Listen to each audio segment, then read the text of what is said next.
we have this very old used piece of furniture, a table that we tried to salvage, sand it, but there's still a lot of greasy marks and unevenness on the top. So we're going to restore it using Tjhoko Paint. To still keep that wood element and feel to it, we are going to use various Tjhoko Paint neutral colors together with a wood graining tool to make it look like wood and to repurpose this beautiful old piece of furniture. So what I'm going to do is I'm going to start by dipping my brush in different Tjhoko colors. Start from this side. And what I'm actually doing, so it's even coats, I blend various neutrals together. So we're working with Martin's Move, Ishmael's Ish, Lebos Light, Eye of Elsie, Elvis Mix, and we just randomly spread these colors in one streak at a time across the length of the furniture piece. And make sure I also touch on the edge of the table. Next, while the paint is still wet, I use a wood graining tool and move it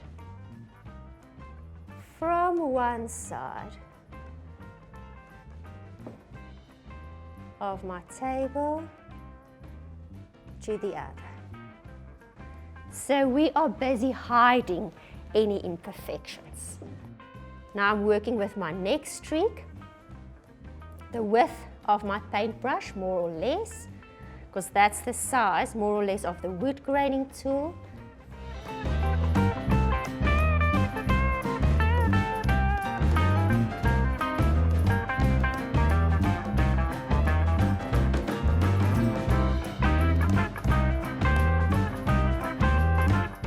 I clean it, make sure most of the paint is removed from those crevices.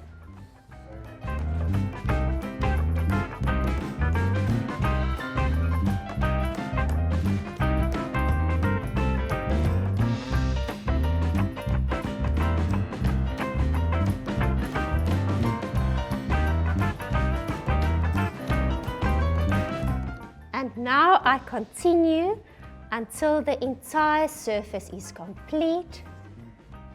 Whenever you want to make changes, you simply go over again, change where you want to, and just enjoy the process.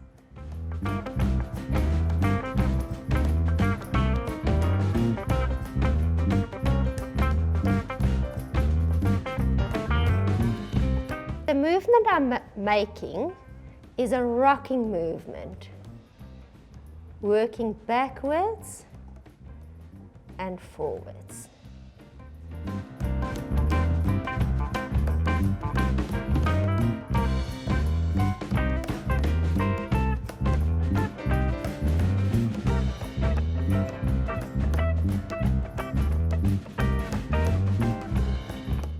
The colors I've selected is a very personal choice, and it depends on the theme you're busy creating. So we are working with raw wood, we have natural elements, and we want to repurpose this piece of furniture to still look like wood. If you are more of an adventurous person and has a different color scheme in your space, you can work with various colors. Just due to the fact that we have natural elements, we still want to have that woody look and feel. I have selected a very natural palette with warm tones. So it's browns, it's creams, and it's grays with a warm undertone.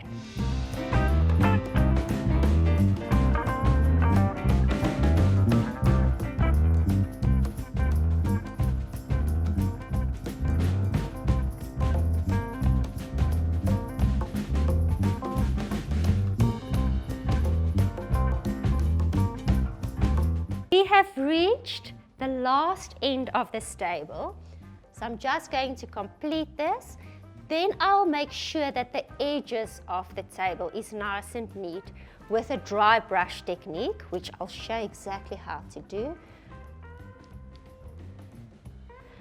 So this is just the last piece.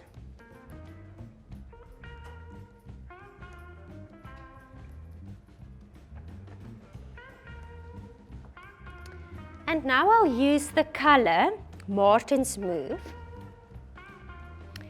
with my brush I've been painting with, remove any excess paint, and with a dry brush, just touch the edges. You do want to ensure that the entire project looks neat and rounded off. So just to make sure that it does look that way, we need to make sure that every area is beautiful. Something that I will also do on the areas where I feel that more of a weathered look is needed, I'll take a 100 grit piece of sandpaper and just sand those areas. That's actually what you do want to accomplish with a dry brush technique, is to make it look sanded, worn, and authentic old. I am done with the top for now. The paint needs to dry. Then I will stand back, see if anything needs to change. I will explain if I make any changes. We have cleaned everything properly with lacquer thinners due to the fact that it was a varnish surface. The thinners has dried completely, and now I'm going to start painting the legs with level light and an enzyme paintbrush.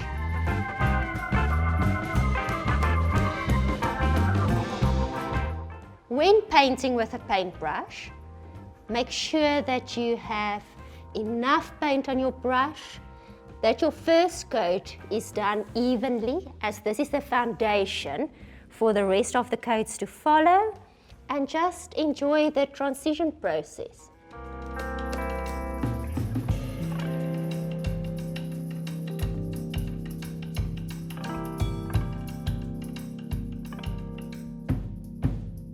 Most of the Tjhoko Paint colours are named after people, and Lebo's Light is no exception. So Lebo is a beautiful lady that works as a picker in the factory. She is the sole provider for her family. Both her parents are still alive, as well as her sister. She's a netball player, and she sees herself as a mediator. She does free consultations, and I think due to the fact that she's so soft-hearted and such a people's person, people connect with her easily. So she is an extremely good listener, and yeah, she resolves issues in the factory.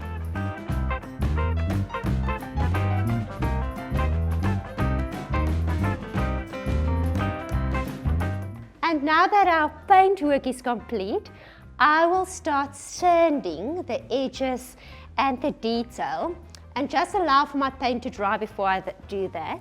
Something that is important when painting is to wait between paint coats for the paint to dry before start applying your second coat. Next, we will be applying our glaze coat on our tabletop. Very important when applying the glaze is to allow for your paint to cure for at least 4 hours. Best is to wait overnight. The instructions on the lid says add 30% water, that is 3 parts glaze, 1 part water. I'm going to break those rules. I'm going to add equal parts glaze and cooled boiled water. I just want to manipulate the sheen level, and by adding more water, I will have more of a matte finish and still more than enough protection on my surface.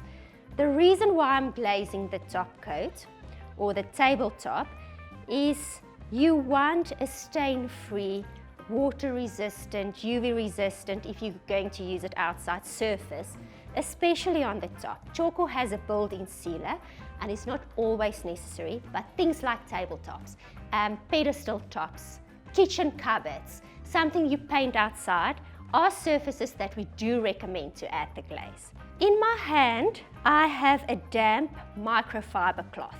I've dampened it with water, squeezed out any excess moisture, and I'm going to dip this cloth in my glaze and water mix. You can wear gloves. Tjhoko is completely non-toxic, but the glaze is a pure acrylic product, and if you don't wash your hands immediately, it will create like a film on your hands. So if you don't like spending hours in the bath, you can wear some gloves. I'm now making sure that I work in a well-lit space, and I'm just evenly wiping my glaze on my tabletop to add extra protection.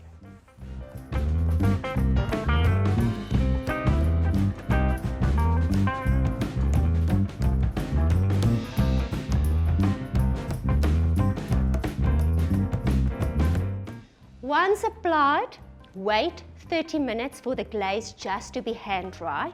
If you see any streakiness, that is caused by areas where you've missed to wipe the glaze on. Just apply another coat and then wait 48 hours before you put anything onto the tabletop, just so that the glaze cures completely. Next, I'll be sanding the legs just to add some detail to those crevices and also some character. I'm using a 100 grit piece of sandpaper. I am going to create some smaller sections for myself.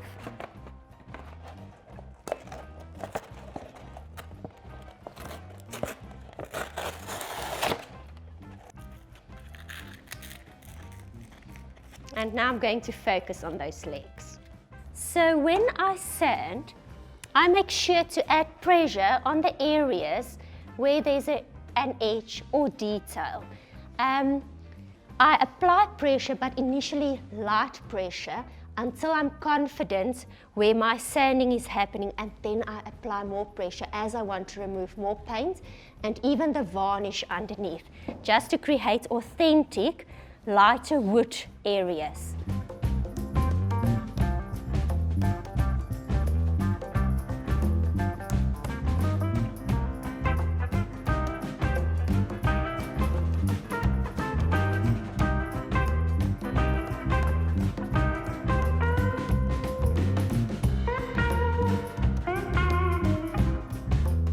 Our table is done and it looks absolutely amazing. Catch our next video to see what is up next.